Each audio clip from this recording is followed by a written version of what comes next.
पटना से आपको बड़ी खबर बता दें, 25 नवंबर से शुरू होगा विधानसभा का सत्र। बिहार विधानसभा का शीतकालीन सत्र शुरू होने वाला है और आपको बता दें कि 29 नवंबर तक विधानसभा का शीतकालीन सत्र चलेगा। तो इस वक्त की बड़ी खबर आपको पटना से बता रहे हैं, 25 नवंबर से विधानसभा का सत्र जो है वो शुरू होने वाला है और विधानमंडल के शीतकालीन सत्र की शुरुआत होगी 25 नवंबर से और 29 नवंबर तक विधानमंडल का शीतकालीन सत्र चलेगा। खबर आपको बगहा से बताते हैं, जहां बताया जा रहा है कि कुएं में एक व्यक्ति का शव बरामद किया गया है। हालांकि उससे पहले एक बड़ी खबर सामने आ रही है। मुख्यमंत्री नीतीश कुमार के सरकारी आवास एक अणे मार्ग में एनडीए की महत्वपूर्ण बैठक हुई और इस बैठक में 2025 में होने वाले विधानसभा चुनाव को लेकर महत्वपूर्ण चर्चा की गई। इसमें सरकार के काम जनता तक पहुंचाने के साथ ही एनडीए के दलों में बेहतर तालमेल का भी सीएम नीतीश कुमार ने मंत्र दिया। बैठक में एनडीए के सभी एमपी, एमएलए, एमएलसी और जिला अध्यक्ष मौजूद रहे।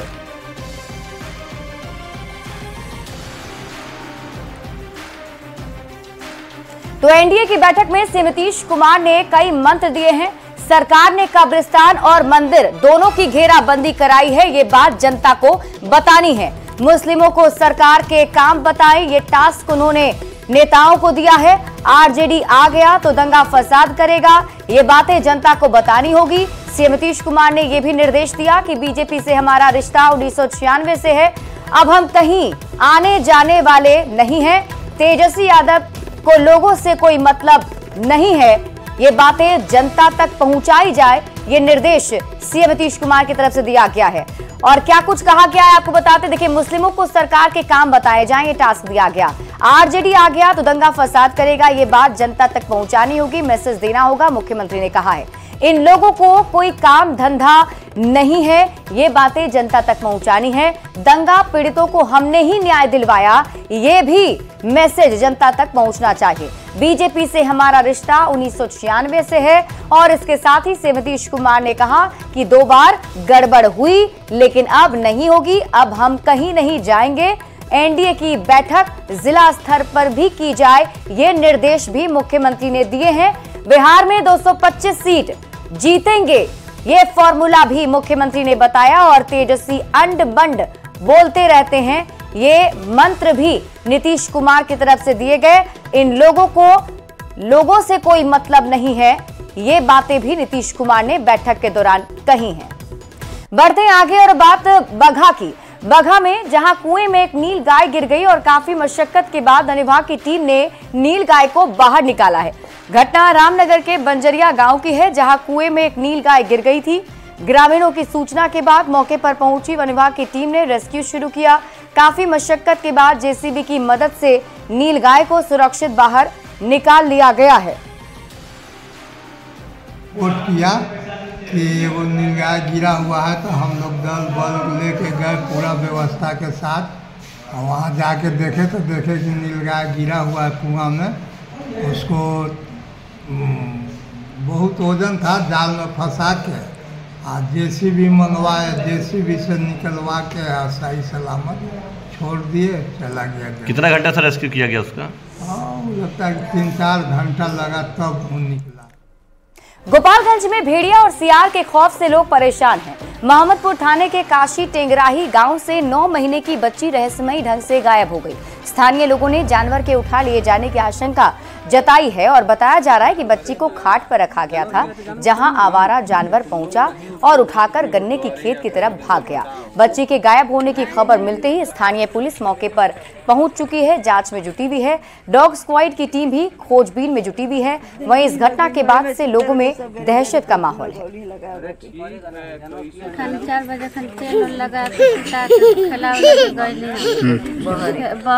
बाड़ी साथे बने इतने देर में कहतन जा हमर बबिया रे इतने देर में न पता खुदे पानी से लौकट होलो नहीं से। कैसे क्यों लोकल है के ले जा? केहू ना लोकल है, केहू ना। कितना साल उम्र रहला केकरा बच्चिया के? बाक 9 महीना का।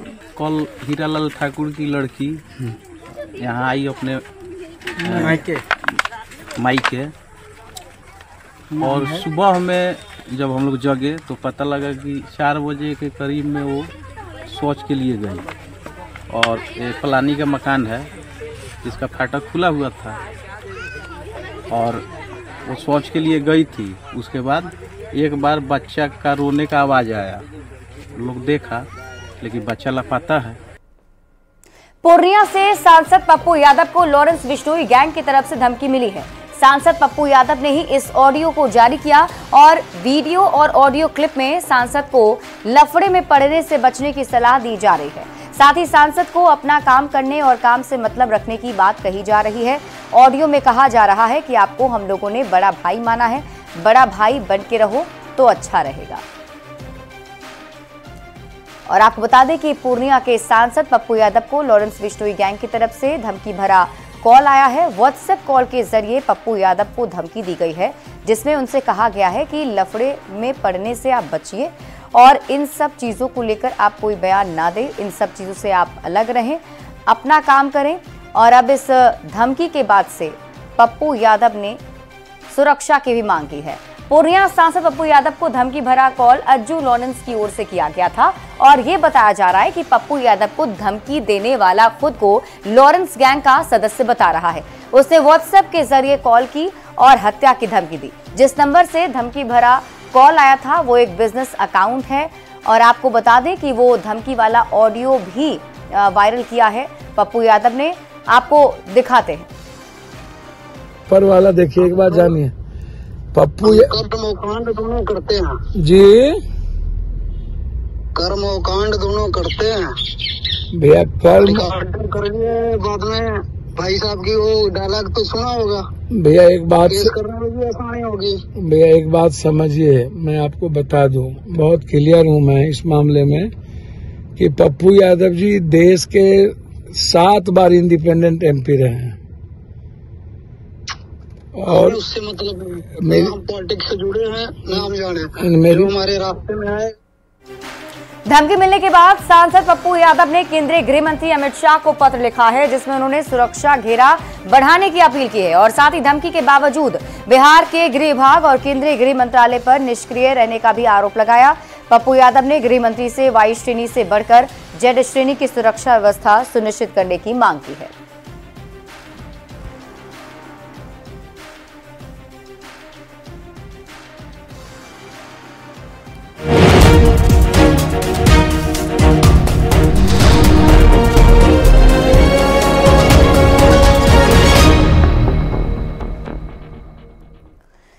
और इस बीच आपको झारखंड विधानसभा चुनाव से जुड़ी बड़ी खबर बता देते हैं। 4 नवंबर को पीएम मोदी चाईबासा आने वाले हैं। टाटा कॉलेज मैदान में चुनावी जनसभा को संबोधित करेंगे। एनडीए उम्मीदवार के लिए वोट मांगा जाएगा। पश्चिमी सिंहभूम जिला के 5 विधानसभा उम्मीदवारों के पक्ष में पीएम मोदी वोट मांगेंगे।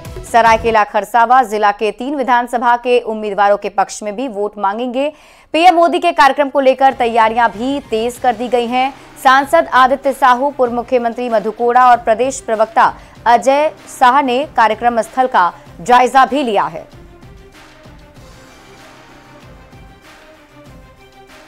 लोगों में काफी उत्साह है ये समाचार मिल करके, और उनके आने से स्वाभाविक रूप से कोल्हान के यहाँ पर जितने भी हमारे सीट हैं, विधानसभा सीट है, वो सुनिश्चित है कि यहाँ से हम लोग जीता करके भेजेंगे।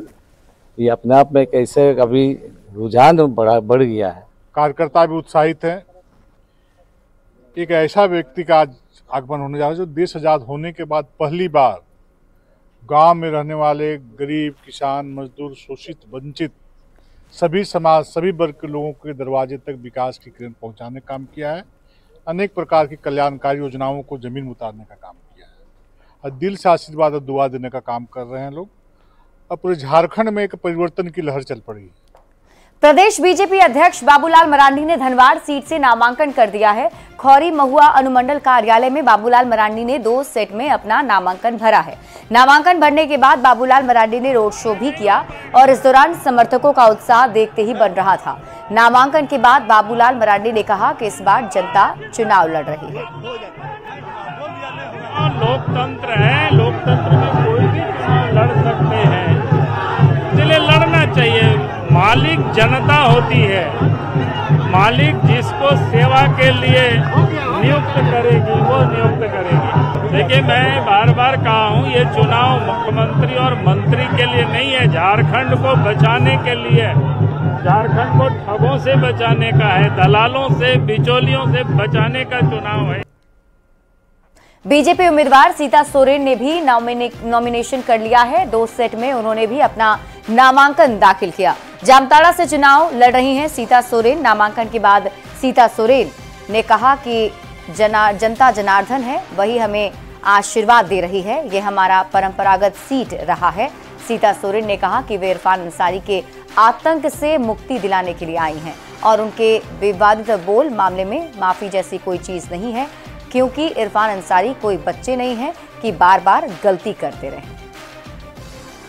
जो भी बीच में आतंक हुए हैं, उस आतंक से हम मुक्ति दिलाने के लिए फिर से इस धरती पर हम आ गए हैं। आप किसी को, माताओं को, बहनों को भयभीत होने की जरूरत नहीं है।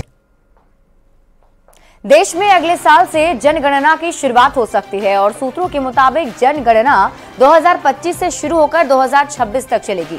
संप्रदाय के आधार पर भी जनगणना कराए जाने पर विचार हो रहा है। जनगणना के बाद लोकसभा सीटों की परिसीमन का रास्ता साफ हो जाएगा।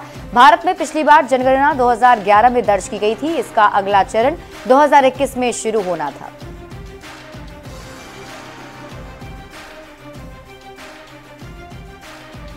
और सूत्रों के हवाले से आपको बड़ी खबर बताएं, जम्मू कश्मीर के गांदरबल हमले में शामिल आतंकी की शिनाख्त अब कर ली गई है। टीआरएफ के 2 आतंकियों की तस्वीरें सामने आ गई हैं। हमले में शामिल एक आतंकी की पहचान का दावा भी किया जा रहा है। जुनैद रमजान भट्ट के तौर पर आतंकी की पहचान हुई। जुनैद कुलगाम के थोकरपोरा का रहने वाला है। जुलाई 2023 से जुनैद रमजान भट्ट लापता है। गांदरबल में 20 अक्टूबर को हमला हुआ था, जिसमें आतंकियों ने एक डॉक्टर और 6 मजदूर की हत्या कर दी थी। पीएम मोदी ने देश को पेड्रो सांचेज डेटा के एयरक्राफ्ट कॉम्प्लेक्स की सौगात दी है। गुजरात के वडोदरा में पीएम मोदी और स्पेन के प्रधानमंत्री पेड्रो सांचेज डेटा के एयरक्राफ्ट कॉम्प्लेक्स का उद्घाटन किया गया। इस कॉम्प्लेक्स में टाटा एडवांस सिस्टम की तरफ से C-295 विमान बनाए जाएंगे। ये भारत में निजी क्षेत्र की पहली यूनिट है, जिसमें अलग अलग जगह पर तैयार कलपुर्जों को जोड़कर सैन्य विमान बनाया जाएगा। इस योजना में कुल 56 विमान शामिल हैं, जिनमें से 16 स्पेन से एयरबस द्वारा सीधे डिलीवर किए जाएंगे। रूस के साथ जंग के बीच यूक्रेन के राष्ट्रपति व्लादिमीर जेलेंस्की ने प्रधानमंत्री मोदी को लेकर बड़ी बात कही है। जेलेंस्की ने कहा है कि पीएम मोदी ही युद्ध रुकवा सकते हैं। बीते 2.5 साल से रूस और यूक्रेन के बीच युद्ध चल रहा है और युद्ध के बीच जेलेंस्की ने कहा कि इस युद्ध को प्रधानमंत्री मोदी ही रुकवा सकते हैं। जेलेंस्की ने कहा कि इसमें कोई शक नहीं कि पीएम मोदी युद्ध रुकवा सकते हैं।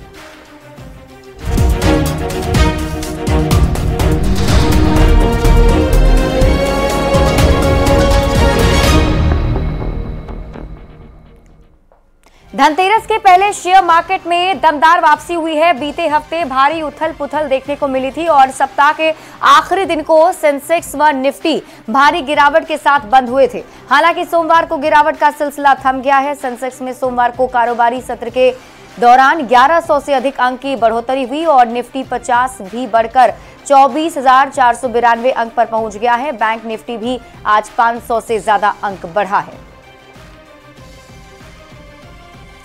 तो कारोबार से जुड़ी खबर आपको बता रहे हैं। आपको बता दें कि शेयर मार्केट में पहले गिरावट देखने को मिल रही थी, लेकिन आज जब शुरुआत हुई है तो उसके साथ ही जो गिरावट है उस पर रोकथाम लग गई है। और साथ ही साथ आपको बता दें कि निफ्टी और सेंसेक्स में अब बढ़ोतरी भी देखने को मिल रही है।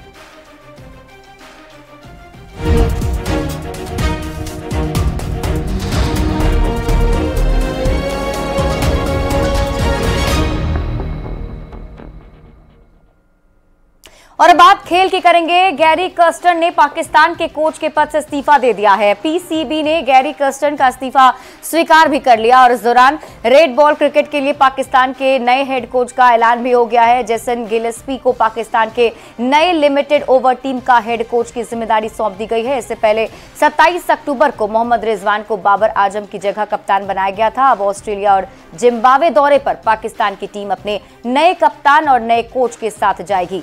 साउथ अफ्रीकी दिग्गज गैरी कर्स्टन की कोचिंग में भारतीय टीम ने 2011 का क्रिकेट वर्ल्ड कप जीता था। कर्स्टन को अप्रैल 2024 में white ball cricket Pakistan team का हेड कोच नियुक्त किया गया था, लेकिन उन्होंने लगभग 6 महीने के बाद छोड़ दिया है।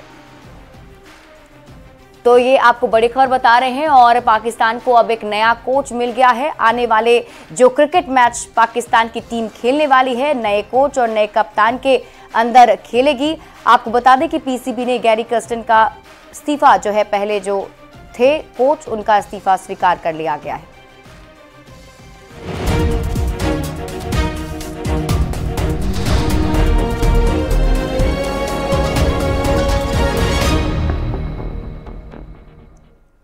और बात मनोरंजन की, दिवाली पर बॉक्स ऑफिस सबसे अधिक गुलजार रहने वाला है सिंघम अगेन और भूल भुलैया 3 के क्लैश को लेकर हर सिनेमा प्रेमी की धड़कन बढ़ी हुई है। सिंघम अगेन और भूल भुलैया 3 के काउंटडाउन की शुरुआत हो चुकी है। 1 नवंबर को दोनों फिल्में बॉक्स ऑफिस पर धूम मचाने की तैयारी में है और इस बीच कार्तिक आर्यन स्टारर भूल भुलैया 3 की एडवांस बुकिंग शुरू हो चुकी है, जबकि अजय देवगन की सिंघम अगेन की प्री सेल्स बुकिंग अभी चालू नहीं हुई है, लेकिन फिर भी कुछ सिनेमाघर अपने स्तर पर बुकिंग कर रहे हैं। सिंघम अगेन का निर्देशन रोहित शेट्टी ने किया है। इस फिल्म में अजय देवगन के साथ अक्षय कुमार, रणवीर सिंह, दीपिका पादुकोण, करीना कपूर खान, अर्जुन कपूर और टाइगर श्रॉफ सहित कई कलाकार अहम भूमिका में नजर आएंगे।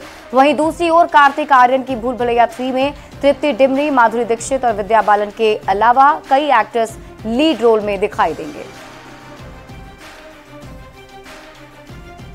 तो इस बार सिंघम अगेन और भूल भुलैया 3 आमने सामने बॉक्स ऑफिस पर रहने वाला है। और इसी बीच रुक कर देते हैं बड़ी खबर की ओर। पटना से आपको इस वक्त की बड़ी खबर बता दें, बिहार एसटीएफ की विशेष टीम और जमुई जिला पुलिस की संयुक्त कार्रवाई हुई है। कार्रवाई के दौरान जमुई जिला के उत्क्रमित उच्च विद्यालय +2 बसंतपुर के शिक्षकों एवं स्थानीय मजदूरों के साथ मारपीट करने और रंगदारी मांगने वाले आरोपी को पकड़ा गया है। वांछित आरोपी हैं, आपको बता दें कि इसे गिरफ्तार कर लिया गया है। सिमुलतला थाना क्षेत्र से छापेमारी कर गिरफ्तारी हुई। ये तीनों अभियुक्त उत्क्रमित उच्च विद्यालय +2 बसंतपुर थाना सिमुलतला जिला जमुई के शिक्षकों और स्थानीय मजदूरों के साथ मारपीट किए थे, जिसे अब गिरफ्तार कर लिया गया है।